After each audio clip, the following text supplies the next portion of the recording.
Well, hello, and welcome back to Principles of Accounting 2. I'm your host, Dr. B. Uh, we have been together for quite some time. We are working toward the completion of the course. Today, we'll discuss a couple of concepts when it comes to managerial decision making based off of the accounting, financial information. And then next week, we'll have our final chapter, 26. What does that mean? We're nearing the completion of the course. We are at the end of Module 3. We're in week 12. I just completed grading for the previous week, so all of the grades are current and up to date. If you find any errors or if you need any assistance, please let me know. I'll be happy to help. So please, timeliness is absolutely critical in this course as it is in your other courses. So please make sure that your submissions are done on time and accordingly. Okay, so having said that, last week you had the chapter 24 essay questions. The word essay implies that they are full, complete sentences in response. One or two full sentences, not 2 or 3 words. Okay, full, complete sentences in your responses. Almost all of you followed those directions. A few of you did not. So please heed my advice and write full sentences. It says essay questions. I'm expecting a full sentence or two in your response. That's what you should have done when you completed the assignment that was due this past Sunday. So, so please, just heed my advice. So now that we're done talking about last week. Let's talk about this week. For this week, we're looking at chapter 25, which is on managerial decision making based off of the information provided. For this week, we have a chapter 25 homework assignment. Remember, each homework assignment, you're allowed up to 2 attempts. The higher of the 2 attempts will be accepted into the gradebook. The same is set for homework and for quizzes. So 5 questions, true, false, multiple choice. Select the best response. The highest of the 2 attempts will be taken in the gradebook. The exercises are just exercises. They're designed to help you to better understand the content and allow you an opportunity to practice with the information and apply it. So, having said all that, let's go ahead and talk about the chapter and talk about decision making. As managers, it is so important that we make decisions that are relevant and based on the information provided to us. We've all been faced with making decisions at some point in our lives. And some of those decisions are difficult. And what makes a decision difficult, especially for a manager, is not having all of the information. It's so important that you gather all of the information first before making a decision. That's true for both your personal lives and for your business lives. So as we talk about making decisions, I want you to consider the short term and the long term. And I also want you to consider the alternatives to each decision that you make. And that is how you'll be successful. So let's talk about the information that we need to examine when we make short-term decisions.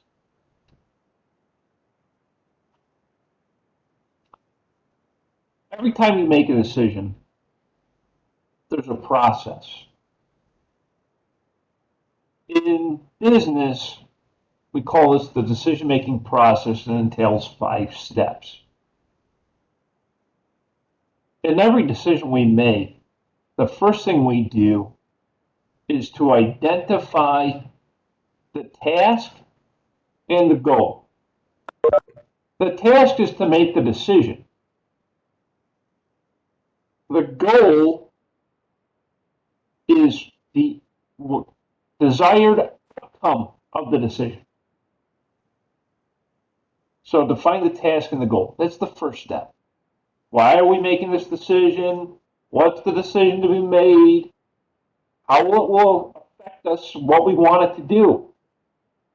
Find the task and the goal. The second and most important part of the decision-making process, at least in my opinion, is to identify all of your alternative actions.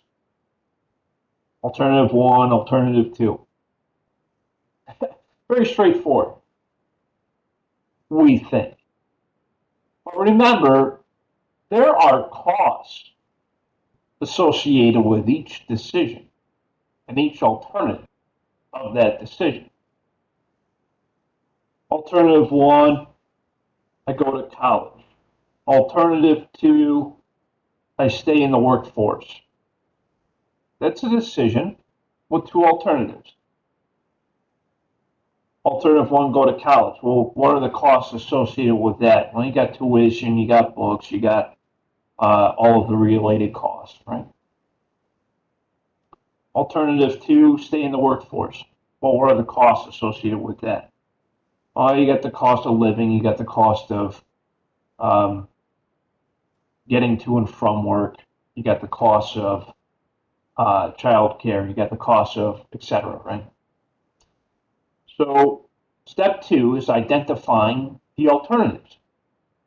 Alternative one, alternative two, sometimes alternatives three and four. Sometimes there can be a lot of alternatives, but it's just a matter of identifying those alternatives. After you've identified all of the alternatives, we look at the relevant information related to the decision and the alternative. We had talked about alternatives one and two. Go to college, don't go to college. Stay at work. There is a lot of relevant information around each of those alternatives in the decision-making process. So it's important we identify the related costs and the related information. And after we've collected all the relevant information in making that decision, we select one of the alternatives, one or two, or three or four. And then once we have selected one of the courses of action, one of the alternatives, we implement it, and then after it's been implemented, we analyze the decision. We say, okay, now that I've gone down this path, was it the right decision? Was it the right alternative? And I look back and I say, okay, how did this go? How did it turn out? And I look at all of the costs I incurred based off the selection I made. And I say, okay, well, was that the right one? Was it not the right one? And why? I'm analyzing and assessing the decision that I made. And that is the steps that we take in every decision, especially in business, right? And it's kind of cyclical in nature because eventually there's going to be another decision you're going to have to make. And you go through the same process.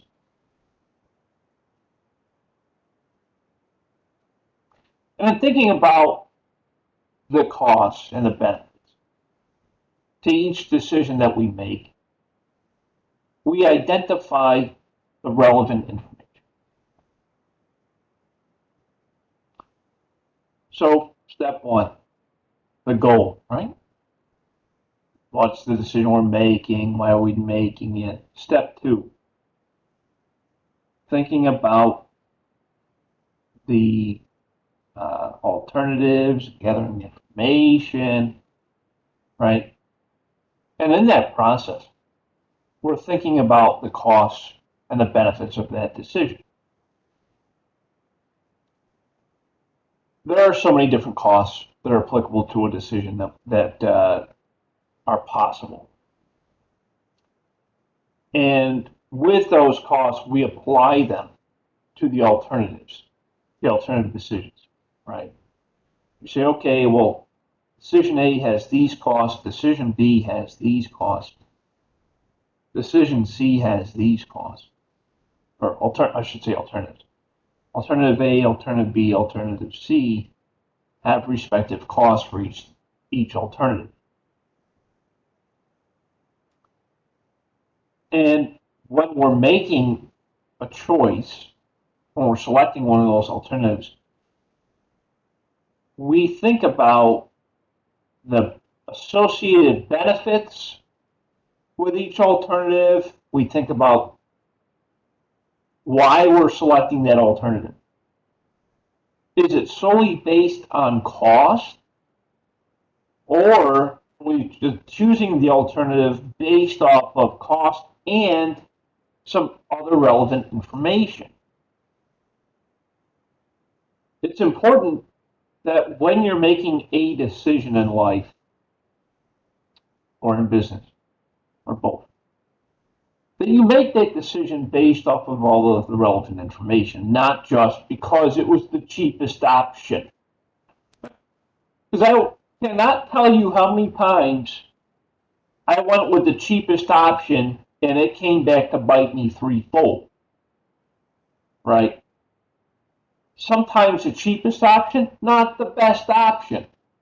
And let me tell you a story with a decision I had to make. And I went through the decision-making process in doing so. So I'm going to go back a slide because I want to talk about this. So as you know, as most of you know, I spent a lot of time in my career as a financial controller in the hotel business. And we had the third largest hotel in New York State with a lot of rooms. For 30,000 square feet of banquet space, about 800 some odd rooms. Big hotel. Okay. And so one day, I'm sitting in my office, just doing my accounting work, and the chief engineer comes to me. And usually every time, he was an all right guy. We didn't see eye to eye on things like budgets and things like that, but overall, pretty decent guy. So he comes to me, and he goes, well, Brandon, we got a problem. So what's up? He goes, well, the chiller's about to break.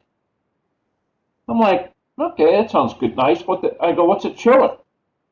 He goes, well, during the summer, that's what cools the building down. It's like a big think of it like a big air conditioning unit on the roof of the building. And it helps the building to stay cold during the summer. So, okay. I said, well, what's it doing during the winter? He goes, similar, it keeps the building warm. Okay. I says, so this chiller thing on the roof, what do we need to do to prevent it from breaking? He goes, well, we have two alternatives. Alternative one is we can fix it. Okay. I said, well, how much will the repairs be? It was all about $5 million. So, okay, so this is a big deal. I said, okay, so $5 million. I said, if we spend $5 million on this chiller to fix it, what are the benefits of us doing that? Well, it'll save you the money of having to buy a new one. I said, okay. I said, well, if we repair it, how much longer will it last before it finally gives out and we have to replace it? This will probably get you at least another 7, 8 years. I said, okay, that's one alternative. That's a benefit. It'll get us another 7, 8 years. Won't be as expensive as completely replacing it. I said, okay. Alternative one's nice. I said, what's alternative two? He says, well, we can replace it. I said, okay. Well, what's the cost of replacing it? He goes, "I run you probably 27 million." So I kind of looked at him like, you know, you can't be serious, right? I mean, that's ridiculous. He goes, "Yeah." I said, "Well, if we replace it, what about our operating costs? I mean, will they go down?" He goes, "Well, yeah, they'll go down each year." I said, "Well, how long will a new one last us?" He goes, "Well, probably last you 20, 30 years." I said, "Oh, okay, well, that's kind of cool." I said, "Well, that's a big decision that we have to make. We got alternative one. Let's repair the chiller, $5 million, or we can replace it for some 20 some odd million. Alternative two. That's a big decision." So I said, "Well, let me gather the relevant information." So I started looking at service contracts, started looking at the cost of repair, the cost of replacement, any warranties, and I started talking to all the stakeholders, right? The general manager, the owner of the building, uh, the management team, getting everyone together, getting all their input. So I'm collecting all the relevant information. And then it came down to making a decision, right? So I said, I don't know about us being able to afford to replace it. I said, I hate to say it, but we need to go with the cheaper option. Let's go with the $5 million fix it instead of the $20 million replace it type option. You know what I mean? So I said, all right, let's select alternative one because it's just going to be more cost effective for us in the short term, right? Short term decision making. So after a few years had passed, we analyzed and assessed that decision. They said, I'll never forget it. He said, "Oh, it'll last us an extra 7, 8 years if we fix it." That thing didn't last 3 years, and then I'm replacing it. So sometimes the cheaper alternative is not the best alternative. That's my story about the chiller. Some of you probably already heard that story, but now you have a little bit more detail about it. So looking at the costs, costs are unavoidable. Unavoidable costs are costs that cannot be controlled. We talked about that, right? We talked about controllable costs and uncontrollable costs. I want to say we talked about that last week, uh, or a week before. I don't remember. And so, you have controllable costs and uncontrollable costs. Uncontrollable costs are totally unavoidable. You have to pay those regardless of the decision. We also look at costs that are different between the two alternatives for the future. What I mean by that is the operating cost. So I had mentioned when I was telling my story about the children, the operating cost will be lower on a brand new unit versus repairing the existing unit. The reason for that is the newer unit's more cost effective. It's more efficient in operating, more efficient. It's Energy Star compliant. It consumes less electricity. It has all the modern bells and whistles that will make it last longer. Yeah. So those are future costs. Future costs of maintenance would be less on a new unit than it would be on an older unit. So those are the future type costs that we would look at. And so there are three types of costs that we need to think about in every decision. What is called a sunk cost? A sunk cost are costs that you're going to make regardless. A sunk cost are costs that you will not recover. Sunk costs that you will not recover. It's sunk. It's in there. we baked it in, some cost. Out-of-pocket costs are costs related to the decision that will come out of the budget, out of pocket. And then we have opportunity costs. Opportunity costs, and you probably remember this term from your intro to business class. The opportunity costs are the costs that were foregone in the decision making. So I chose alternative one, which was to repair it, $5 million. Alternative two was 20 million. The opportunity cost was 20 million. Cost I did not select. Opportunity cost. So some costs, result of decisions made in the past, cannot be changed. They're irrelevant because they're costs that we cannot avoid. Okay, some costs, and we can't recover those costs.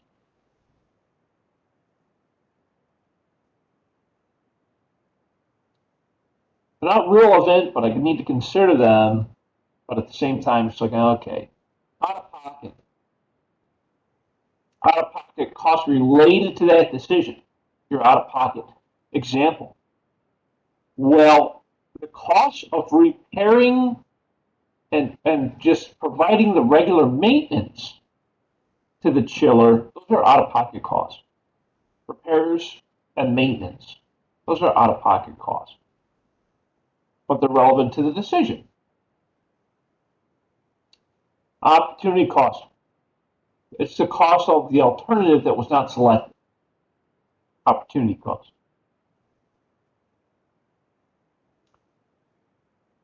And of course, in that decision, we thought about the benefits, right? It's like, okay, so decision A, I repair the chiller. The benefit is I could get another 7, 8 years out of it, and it'll cost less. Benefit. Alternative B, the benefit of buying a brand new chiller is that it'll last 20, 30 years, right? And it'll cost less over time. My out-of-pocket costs will be less over time. Those are benefits.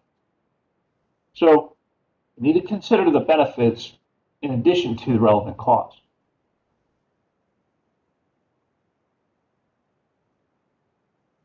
Now, earlier I had mentioned when we talked about the decision-making process that we need to look at the alternatives and we need to look at the evaluation of those alternatives. There are a couple of possible alternatives in the decision making. And there's a couple. There's own or rent, make or buy, lease or buy. You name it, right? There's always two alternatives. And so one of the biggest ones in business is the make or buy decision. We can either make the product ourselves, which, as you know, will include direct materials, direct labor, factory overhead, to make the product ourselves. If we make it ourselves, that means we're going to incur direct materials, direct labor, factory overhead. So alternative one, let's make the product ourselves. So if we build it, we'll incur direct materials, direct labor, factory overhead. Or we can buy it. If we buy it from another manufacturer or if we buy it from some type of retailer or distributor, the cost associated with buying it is the purchase price. And, delivery and installation and, whatever. Delivery, installation, plus the purchase price. Maybe insurance. So I make it, I'm going to have direct materials, direct labor, factory overhead. If I buy it, I'm going to have the purchase price, installation, delivery, and insurance. But neither decision, I have all of those costs to consider. So alternative one is to make, alternative two is to buy. So let's look at an example. This company's looking to, they currently make a certain part. And this part has the following costs to manufacture it. We have 45 cents of material, 50 cents in labor, 50 cents in factory overhead, giving us a total cost of manufacturing this part of $1.45. So it cost me $1.45 to make this part. I can buy that same part for $1.20.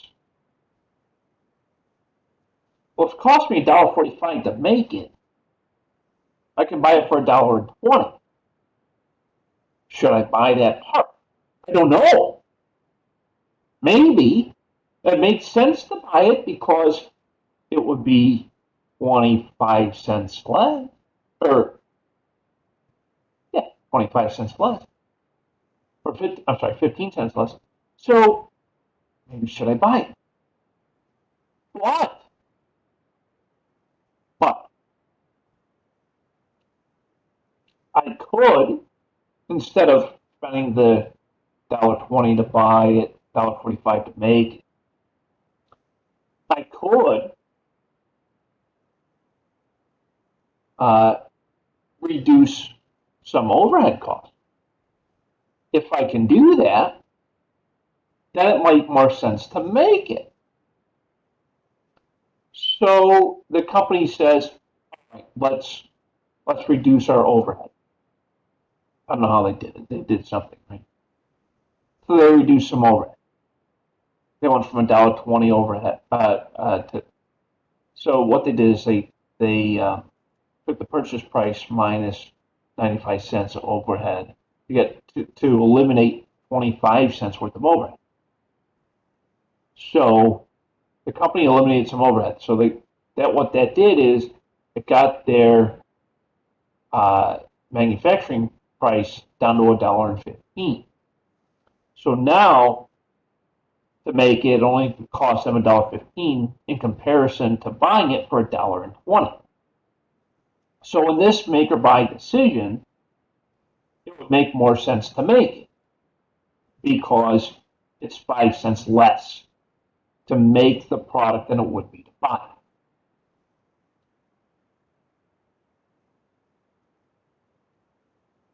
So in this case, yeah, we'll make it.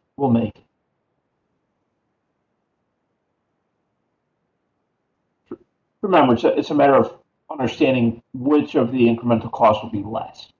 And that's the decision we will make.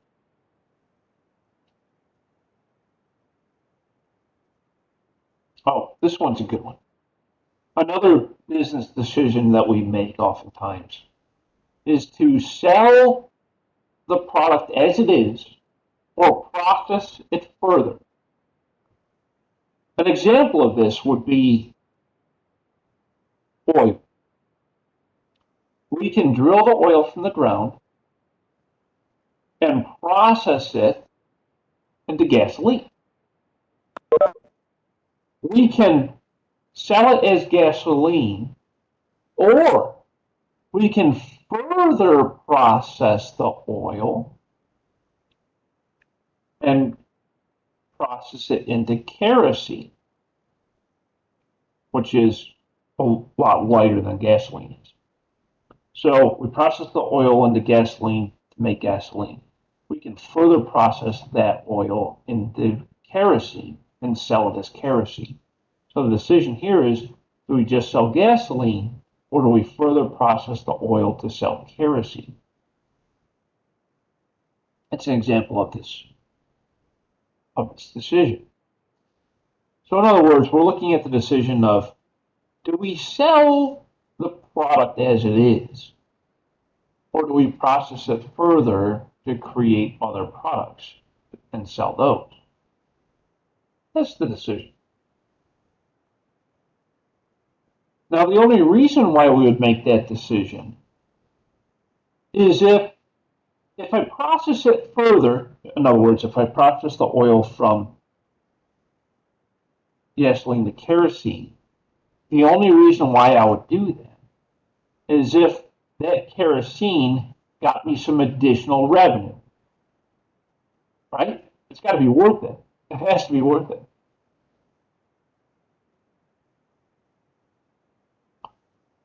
So here's an example. So our company, we created 40,000 units of partially finished products. The processing costs were $30,000. The 40,000 unfinished units can be sold as is for 50,000, or we can process them further into creating other products. If we do that, it'll cost us an additional 80,000, and it will yield us an additional $150,000 of revenue.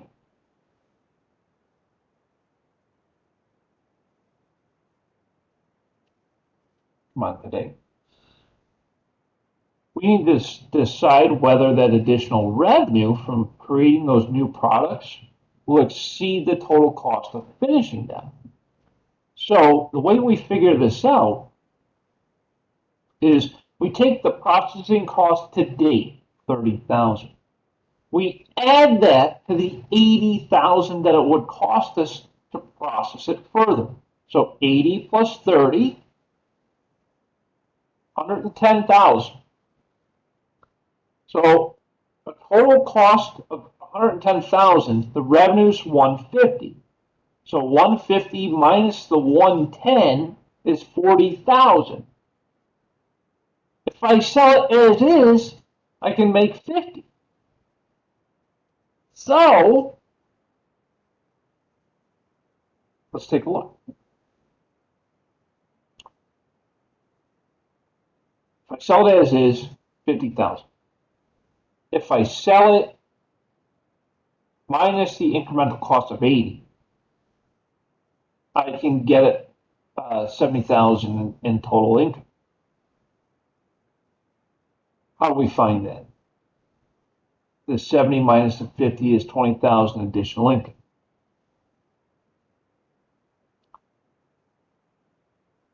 So in this example, it looks like it would make sense to process it further. Now, here's what you need to understand.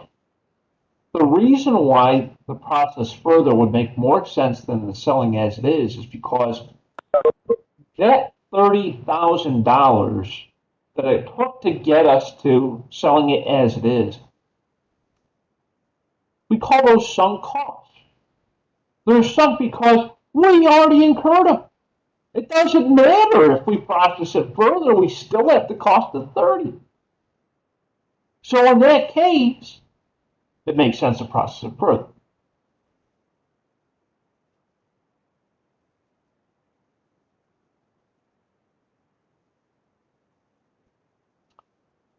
Another business decision that we make, you look at using our alternatives, is scrap what we did because we screwed it up, or we rework it to get it to work again. Okay? So scrap it or rework it. Yeah, manufacturing, it's not perfect. Sometimes there's imperfection or there's something we screwed up. So, we can scrap it and use the scrap, just sell the scrap metal, or we can rework it and resell it. So that's kind of the alternatives, right? Is we sell the scrap metal, or we can fix our defect and then sell it. I see this a lot with electronics manufacturers. So if you go to, for example, let's say you go to Best Buy or you go to Walmart or whatever, and you're in the electronics area, and you'll see a bunch of electronics on sale, and they're out of the box, and or it'll say refurbished. It'll say refurbished on it, right? Actually, I see this a lot with like computer manufacturers, especially. They'll sell something as called refurbished.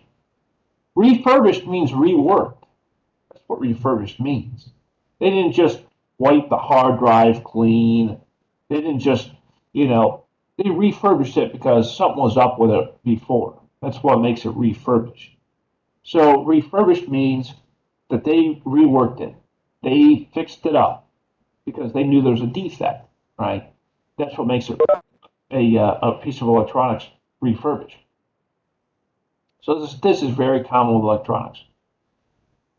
So let's say that our company has 10,000 defective units that cost about $1 each to make. Okay, well, I could be out $10,000 here.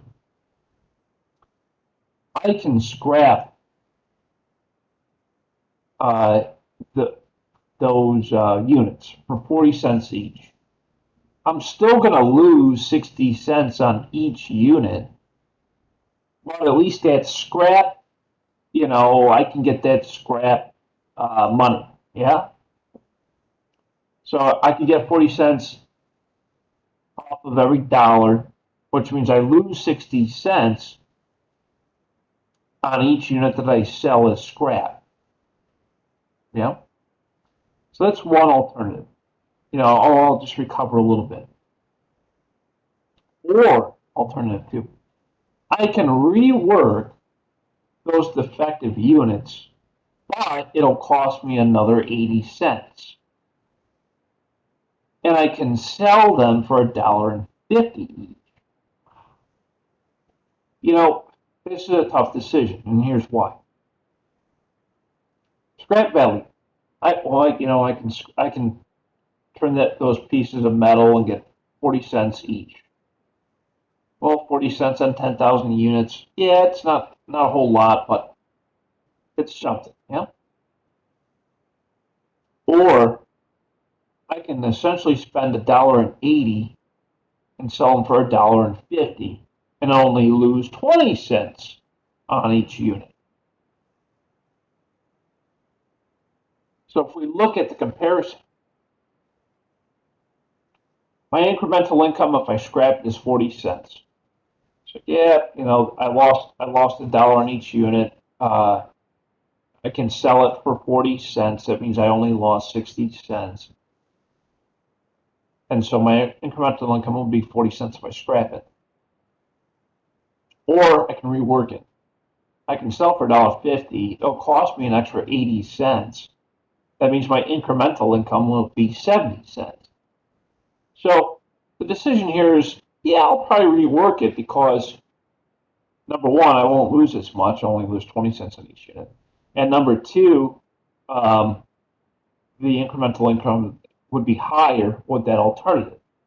So the decision should be made to rework each unit.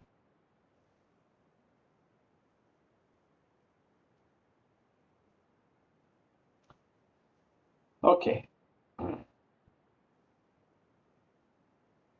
We talked about the alternatives. The make or buy, the work, rework, or scrap it.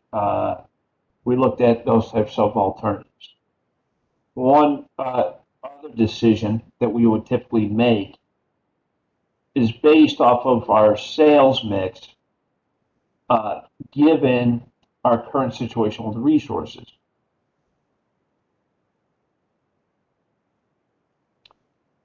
Sales mix. We briefly talked about sales mix in other chapters and other discussions, other lectures. The sales mix are the variety of products that we sell as a company. That's our sales mix, right? It's a mix of different products that we sell. Sales mix. And in management, sometimes we have to make decisions based off of our sales mix, based on focusing on which products make us the most profit. right? And so I typically focus on which units make me the most sales, which units make me the most profit. And I'm going to focus on those and try to sell more of them because they make me the most profit. Makes sense, right?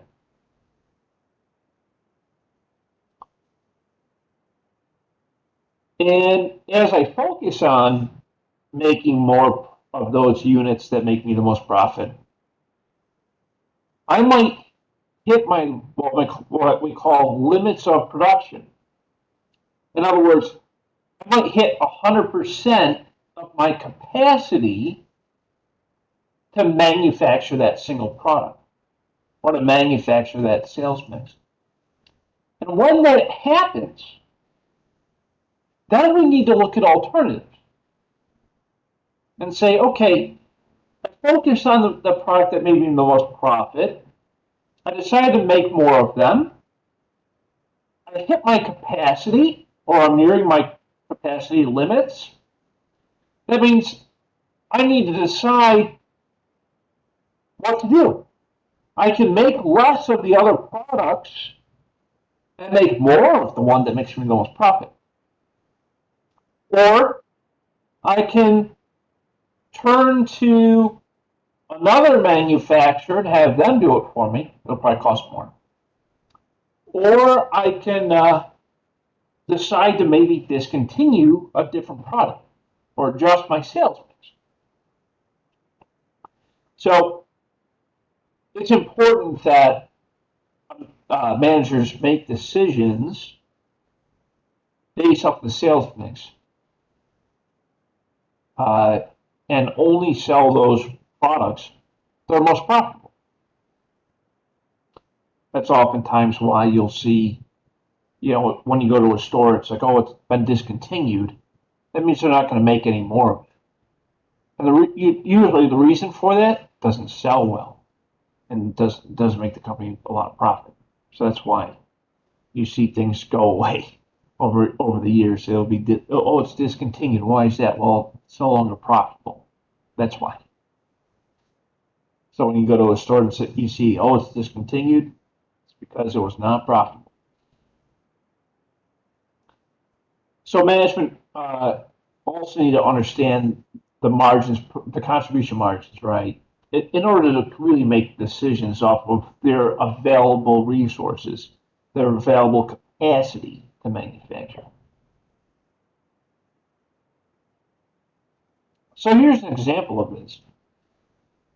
Let's say that our company, we have two products that we make, and one of them is more profitable than the other.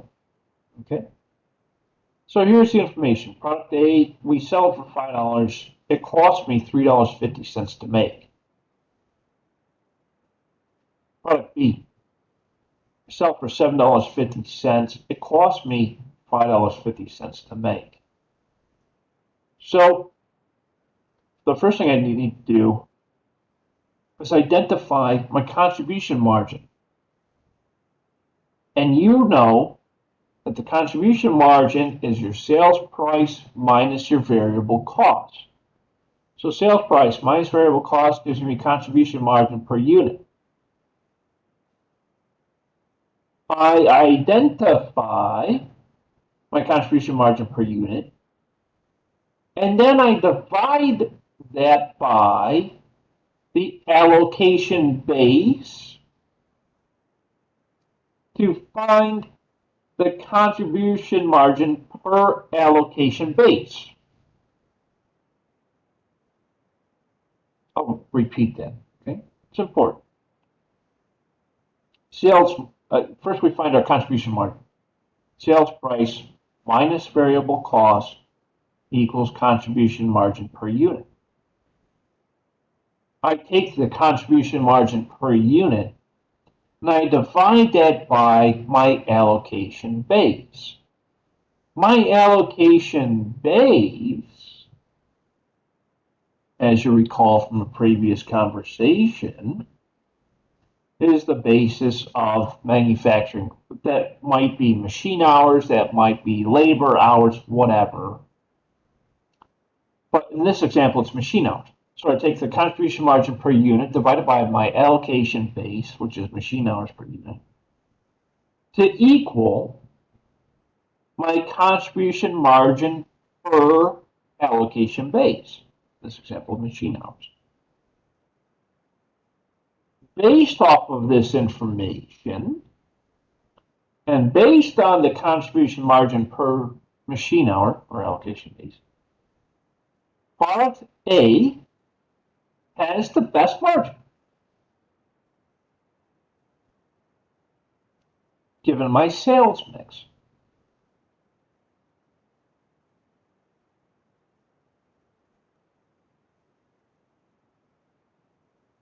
So having said that, the company would want to focus on manufacturing more of product A and less of product B in order to yield a greater contribution margin per allocation base. And so let's make more product A, less of product B. And that will help to determine the sales mix given my limited resources of capacity.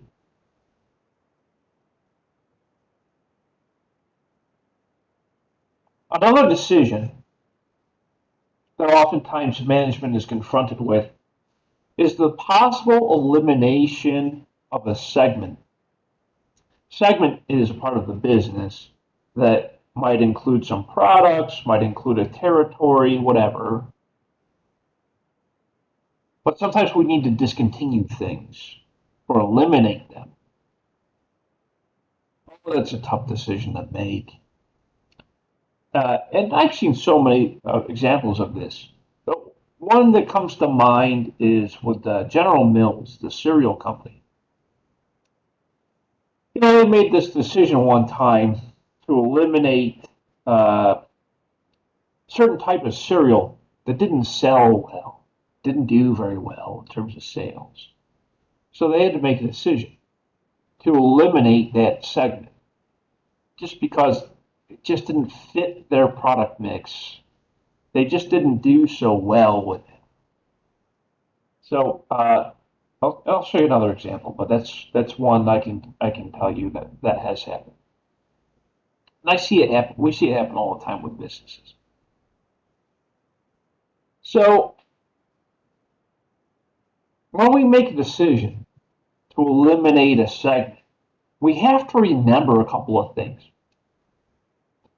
We have avoidable costs and unavoidable costs.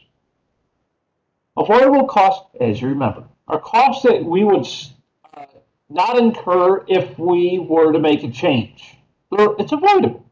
I'm not going to incur the cost if I no longer sell the product. It's avoidable. But there are also the costs that we cannot avoid. Like, for example, I still need to pay the rent, even if I stop making that line of cereal. The factory still needs to have the lights on, even if it doesn't make that line of cereal anymore. I still need to pay my wages, even if I'm not making that cereal anymore. So those costs are unavoidable. I have to pay them regardless of whether I eliminate it or not. That's unavoidable. Avoidable expenses are like, well, if I stop making that line of cereal, that means I won't have to pay the maintenance on those particular machines because I'm not using them anymore. Right? Those are avoidable. Okay, so in our example, we're thinking of eliminating a division because it has reported an operating loss for the recent year of $500. Okay. $500 is not that big of a loss for 1 year. Do we need to eliminate the entire line? I don't know. But this is the type of information that we need to look at, right? So if I lost for a full year $500, I lost, that's my net loss, not a net income, net loss for the year, $500. I might think about making changes. And one of those changes would be eliminating an entire division. So let's take a look and break out our avoidable expenses and unavoidable expenses to determine if this change is necessary, if we need to eliminate the segment. So what we do is we look at the segment, the division, in this example. So we look at the segment. We look at sales minus cost of goods sold equals gross profit minus total direct expenses, and then minus indirect expenses to get your operating or net income, in this case, net loss. We need to separate out the avoidable expenses and the unavoidable expenses. Avoidable expenses would include cost of goods sold. Why is cost of goods sold avoidable expense? Because if I don't make it anymore, I won't have to pay for it to make it, right? So cost of goods sold will be avoidable in this example. So I won't have to make it anymore, so it'll be avoidable. Well, in this case, my direct labor, that's avoidable expense. I don't have to pay the people to make that product if they no longer need to make it. So direct labor, avoidable.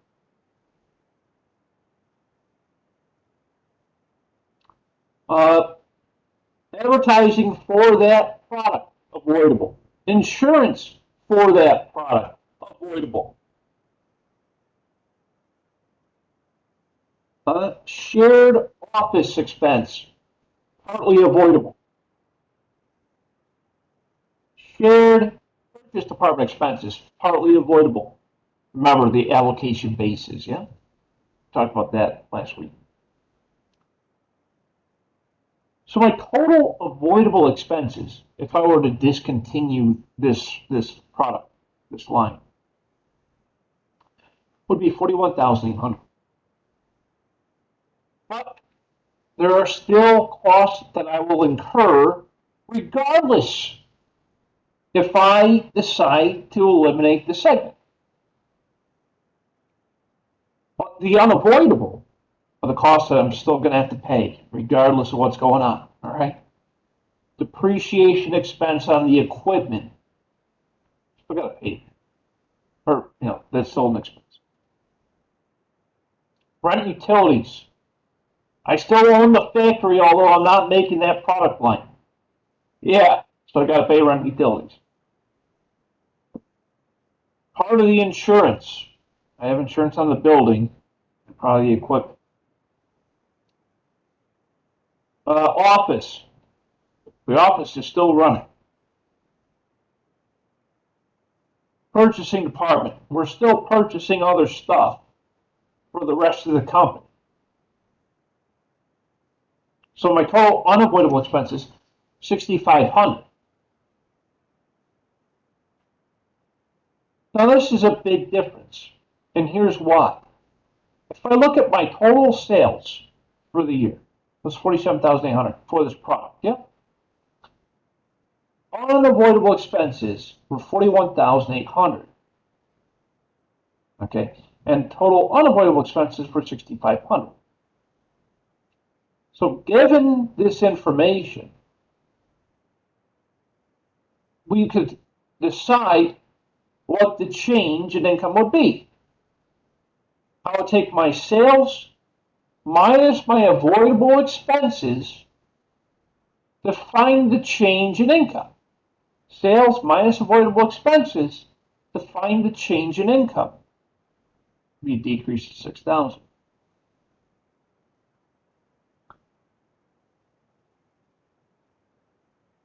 If the revenue were to be less than the avoidable expenses, If the revenue was to be less than the avoidable expenses, then yes, I would eliminate.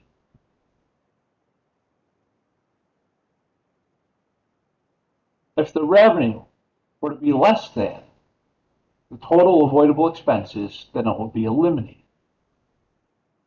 In this case, in this example, the revenue is greater than the avoidable expenses. So in this case, I will not eliminate the treadmills.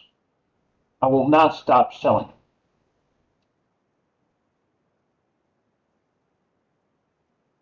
I might, what would you do though, right? In this case, I'll probably figure out a way to revamp the treadmills, make them more advanced, more appealing, maybe lower the sales price a little bit, lower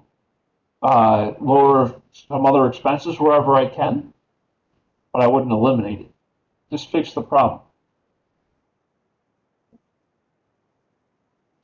Another major decision, and this goes back to my chiller example I gave you earlier, is the good old keep it or replace it decision. Again, looking at those two alternatives and making a decision. Keep it or replace it. I gave you the chiller example, so I'm not going to use that one again. But I will give you this one. So our company, we make this one part, and we have the following information. I need a new machine. Well, I think I do. Or I can keep my old machine and, fix it up a little. So here we go. If I want to buy a new machine, it'll cost me $100,000. If I sell my old machine and trade it in for the new one, right? They'll give me $25,000 for the old machine for the purchase of the new machine. So I could do that, or I could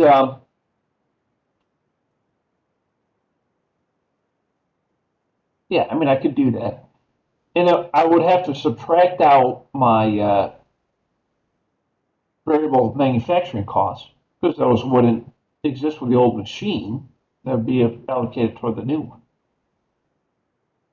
I could do that, but it would yield a decrease in net income.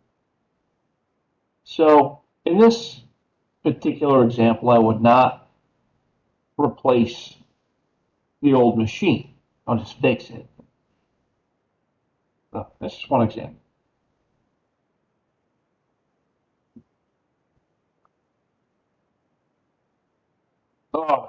Sales price. Understanding that we made a bunch of decisions. We also need to understand our sales price by looking at the cost information. We talked about this when we talked about break even. Remember when we talked about that? That was a while ago. We talked about break even analysis, cost volume profit analysis. We said, hey, you need to make this many units, and you can do the target profit method, or you can, whatever. All of that information helps us to determine the sales price. And oftentimes, setting the sales price can be a challenge because you have competition, you have a lot of other related information you need to look at. So, as managers, one of the most important things we need to do is identify the cost information associated with that product to determine the sales price.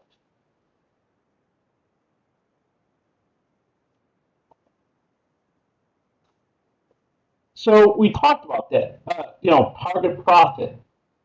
We talked about that when we talked about cost volume profit analysis. We said, okay, well, what is our target profit? How much do we want to make when we sell this product? We call that ROI, return on investment. When setting the sales price, we think about customer demand. How much of it do they want? How much are they willing to pay for it? How will they respond if the price goes up or down? We think about competition. How much are my competitors selling the same product for? We think about differentiation. What are the types of products that could be complementary or compete with this product?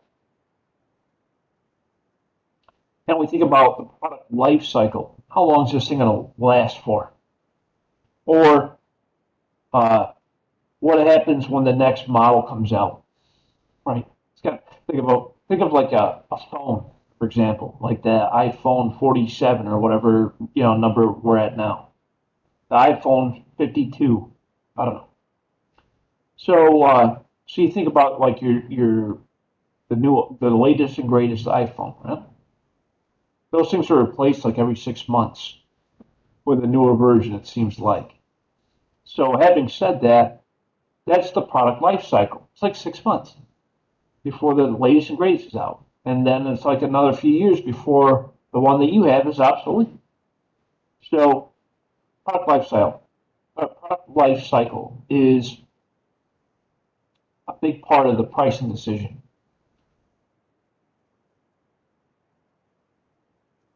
When you set the sales price, you might think about using the cost plus method. Cost plus method helps us because we know what our manufacturing costs are: direct materials, direct labor, factory overhead, and those equal the total cost per unit, right? So we know what our costs are: direct materials, direct labor, factory overhead per unit. Yep. So that's our cost. But when I want to sell it, you got to sell it above your cost. That's how you make a profit, yeah? So direct materials, direct labor, factory overhead, that's my total cost per unit. I need to figure out how much I want to mark that up by. That's the plus part. Got to mark it up. It's like, well, I got my cost, so let's mark that up by a percentage or by a dollar amount, both. And that'll help me determine the sales price. So here's the method. Here's how it works. So here's an example. We have cost, direct materials, direct labor, factory overhead, $44. We have selling administrative expenses, $6. Those are my variable costs. And then don't forget, we got fixed costs. Total factory overhead, $140,000. Selling administrative costs, $60,000. So the first thing we need to do is find the total cost. $44 times the number of units. In this example, 10,000 units, what I'm going to sell. $44 times 10,000 units plus my fixed cost, factory overhead, $140,000, plus $6 per unit selling administrative expenses times 10,000 units, plus selling administrative costs, $60,000. But remember, your total costs are your variable cost plus your fixed cost. So total costs are product cost plus selling administrative cost.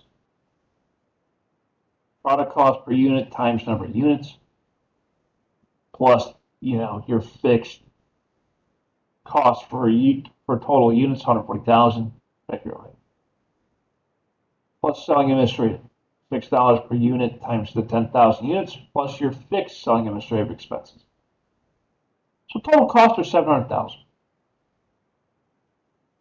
We take the total cost per unit divided by the number of units expected to be produced and sold, 10,000. That gives me a total cost per unit, $70. Now I need to find what my markup is. And the markup percentage, usually predetermined. The management will say, hey, I'd really like to get a nice margin on each product that I sell, $20.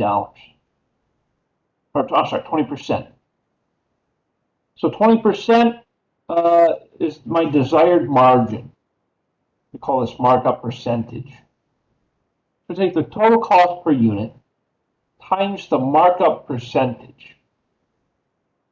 That means my total markup will be $14. Total markup, $14. So take my cost per unit plus my $14 markup per unit to get a sales price. The sales price of $84 per unit.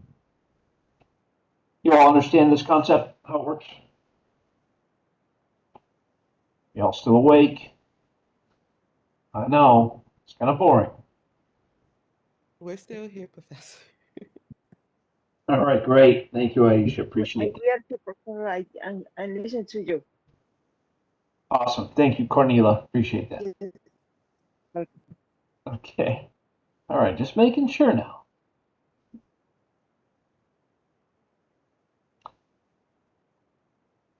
So that's one method. We call it the markup cost plus markup, the markup unit or markup method, cost plus, cost plus. Cost plus, also called markup method, they're the same. Another method of determining the sales price is called the target costing method. And you kind of learned a little bit about this when we talked about break-even analysis or cost, volume, profit analysis. And essentially what this is we have a desired profit. Desired profit. That's the target. So the way it works is we look at our sales price or our cost. We look at our cost per unit, and we look at what our desired profit should be per unit. And so we know what our costs are per unit. We know what our desired profit is per unit. We essentially add that in to get our sales price. And so I can show you how it works backwards. So if we say, hey, our sales price is $80, that sales price might have the desired profit baked in, or the market price is $80. So if we want to be competitive, we might sell for a little less than that. But first we need to figure out what our desired profit is. So our company says, hey, we want a desired profit of $14 per unit. Okay, cool. So in order for us to do that, we would want to sell our product for $66. Well, why $66? Well, the market price is $80, and we want a desired profit of $14. So we need to back that $14 out. So 80 minus 14. So our sales price should be, we need to make sure that our total cost per unit is 66 if we're going to sell it at 80. So if our desired cost is 66, that means we would have the desired profit of 14. Another way of saying it is, hey, we want to make sure that we get 14% of every invested dollar as our ROI, return on investment. Our desired ROI, return on investment, is 14%. If I invest total assets of $1 million, then my target profit should be $140,000.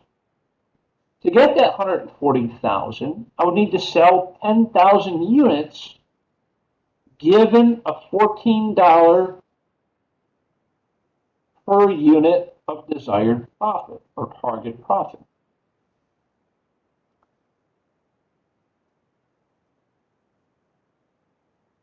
And that would also say that I would need to sell 20% of all of the available units sold in the marketplace. Call that market percentage. Another method is called the variable cost method. And the variable cost method, we take a markup percentage based on our fixed and variable costs. Well, we call it variable cost method. Variable costs are the base. So the way it works is we take our target profit plus our fixed overhead costs plus our fixed sales and administrative costs divided by our total variable costs. And if we use the same example from before, target profit 140,000 plus fixed overhead costs, also 140,000, plus fixed sales and administrative expenses, 60,000, divided by our variable cost. Variable cost, $44 per unit, plus $6 per unit, that's the variable selling administrative cost, times 10,000 units we like to sell, gives me a markup percentage of 68%.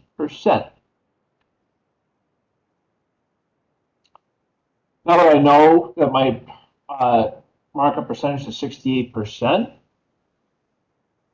I could take my $50 of total variable cost per unit times the 68%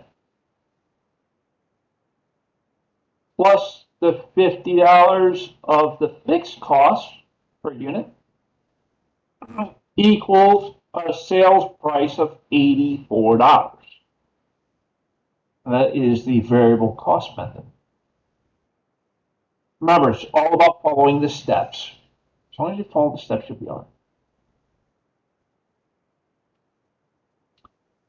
There's a couple of other ways to set sales prices. One's called value-based pricing, another one's called option-based pricing, another one's called dynamic pricing. And what I want you to think about when you select pricing method for setting your sales price for your products are think about your industry, think about your market, think about your costs, and think about your customers. And that's how you'll select the best method for you. Because the reality is there's not one method and there's not one perfect method for everything. That's why there's so many different methods of setting sales prices. When I think about the dynamic pricing model, I think about something like toll booths as you're driving on the 95 express lanes or something along those lines. It's based off of volume. The sales price or the toll price is based off of volume. Or even gas prices. Those are dynamic as well. They go up, they go down based off of the demand and changes in the market conditions. So those are dynamic, right? Think about like the sales price at the grocery store when you go to buy produce. Those prices change pretty regularly too. So you know the banana price per pound went from 49 cents per pound to 79 cents per pound. Okay, so why is that? Well, the demand went up because customers want to eat healthier. Oh, and the crop, we couldn't get enough out of the yield from the crops. So, you know, there's less supply, higher demand, price went up. So it all depends on the type of product that you're selling, the markets that you're selling it to. That's how you select the right pricing method for you. There's a couple of times where you might be faced with a decision that goes outside the realm of selecting an alternative. And these might be based off of special offers. Sometimes we make a decision based off of incremental cost and sometimes incremental revenue to make a decision. Sometimes you might be approached by a new business that says, hey, I can help you reduce your costs and I'll take some of the manufacturing responsibility from you. That sounds like an interesting offer, but will it actually work? And so that's what this example shows us. Currently sell 100,000 units. We are at 80% of our operating capacity, meaning, hey man, I'm pumping out 100,000 units. The most I can do is 120,000 units, and then I'm at 100% capacity. Well, what happens if I hit that? Could I have another company manufacture my products for me? Well, sure, but the incremental costs will probably be higher if I have somebody else do it for me. So these are the types of decisions that we might be faced with.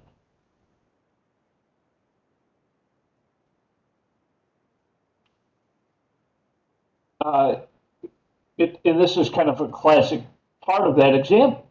So let's say we have a customer that approaches us and says, "Hey, I'll buy in bulk." I love when they do that. Right? I'll buy in bulk from you, but if I do that, I want a special price, special offer. Right? Well, instead of paying you $10 per unit for the sales price, I'll give you $8.50 per unit if I buy 10,000 units. Well, it sounds nice. Okay, so they'll buy in bulk, but they want a discount, right? The special offer. Sounds great for the customer, but does it work for the business? Well, we need to look at the incremental costs to decide whether that's a good deal for us or not. And based off of this information, well, if I sell for, instead of $10, if I sell for $8.50, I don't think I'll even make an income because my operating income at $10 is $1. So that can be dangerous, but if I make that reduction from $10 to $8.50 for the 10,000 units, I can probably do that. And the only reason I can do that is because 10,000 additional units will put me at 90% capacity based off that customer's order. So having said that, I'm increasing my capacity from 80% to 90%. Well, yes, I'll be making slightly less than what I had anticipated. My overhead doesn't change. My fixed overhead doesn't change. The only thing that would change here is my contribution margin for that additional 10,000 units. I'm still going to make the other 100,000. So therefore, my variable cost for this one order will go down slightly, but my contribution margin increases slightly, which means I'll have an operating income increase incrementally by an additional $1.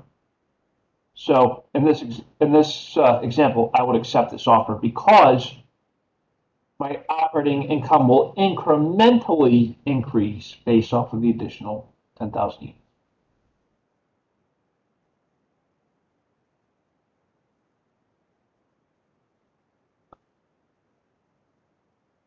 And then one of the last things I want to talk about is service sales price. In manufacturing, we price things based off of our costs. Direct materials, direct labor, factory overhead, which are our total variable cost per unit. Plus any additional variable costs plus fixed costs divided by number of units gets me my total cost per unit. That's all fine and dandy. But what about a service business? Let's say you're in landscaping. Let's say you have a landscaping business, or you have a hair salon, or you have a barber shop, or you're an accountant, or you're a lawyer. You have a service. So how do you determine your sales price? Well, let's say you have a catering business. How do you determine your sales price? Well, you probably do it based off of time and materials. So what you would do if you had one of those kinds of businesses is you would compute the sales price based off of your labor, your materials, and any desired profit.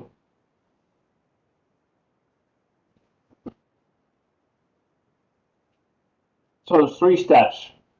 One is we compute the rate in dollars per hour based off of per direct labor. It includes any other overhead. Step 2, we find the cost of the materials and we mark it up a little bit to get the desired profit margin on materials. And step 3, we estimate the number of hours it's going to take us to perform the job. And we compute the price based off of that information. And I'll tell you, this is exactly how like auto repair companies, it's like, oh, your car needs some servicing. When you take it into the repair shop, this is the formula that they use to figure out the price of the job. I mean, it's pretty darn similar. Typically, the way that a repair shop will do it is step 1's the same. They'll use the labor cost and they'll add in overhead costs and they'll add in any desired margin for labor. The materials, what they do is it's the cost of the materials, and they'll usually multiply that by about 2.5. And the 2.5 is their percentage, right, for the profit margin. And then, of course, they'll figure out the amount of hours it takes per job. And that's how they find the total price, right, at a repair shop for your car.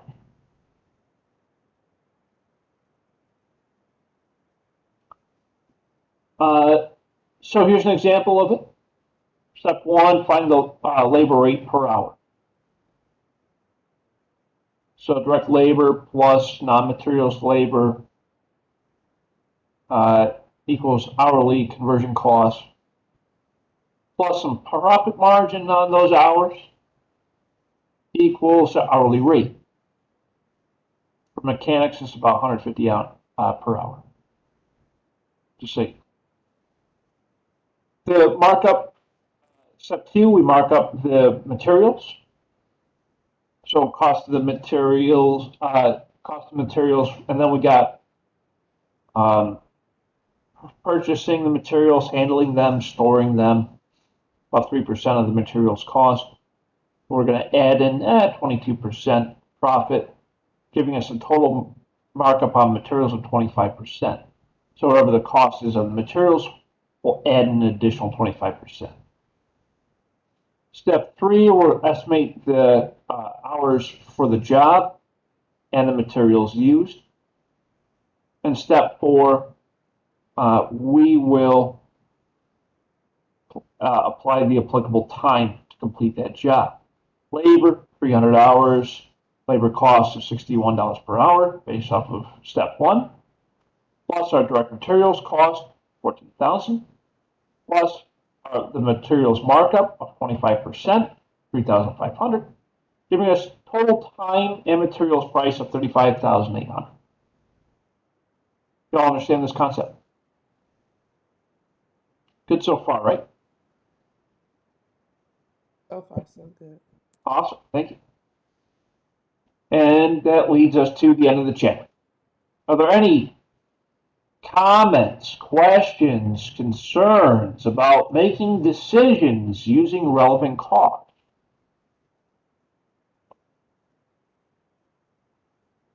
I think that's a really important chapter so that you're not, shorting yourself in the long run when it comes to business. You're absolutely right, Aisha. You're absolutely right, and that is so true for a lot of companies, especially small businesses.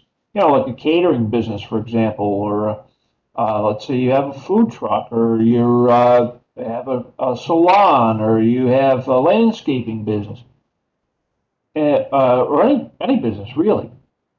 Making the decisions between alternatives and being able to set your sales price so important. And that's why this chapter is so relevant to a lot of us. Excellent points. Are there any other comments, questions, or concerns at this point? Okay.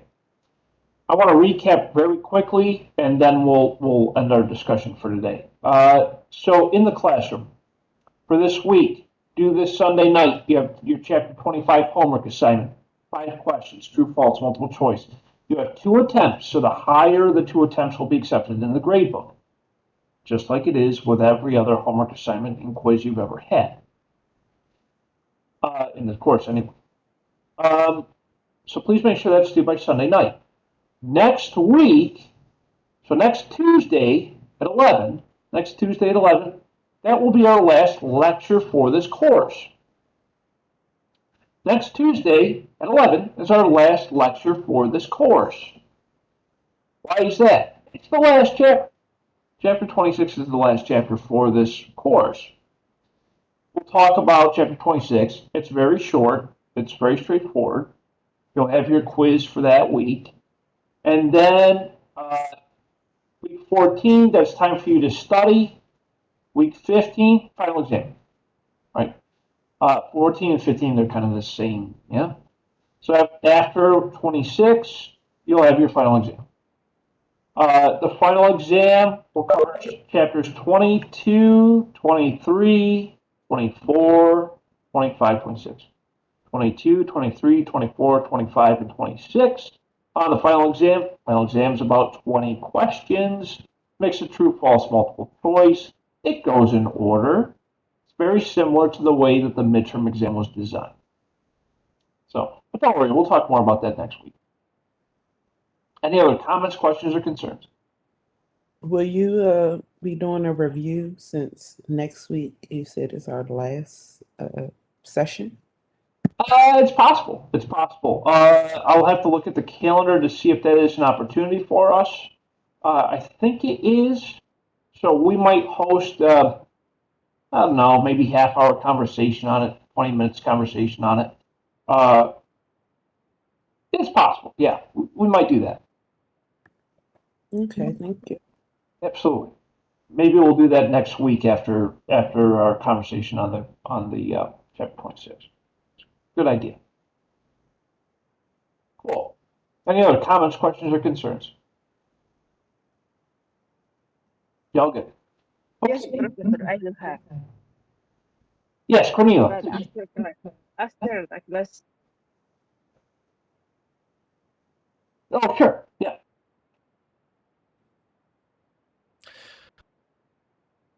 Uh,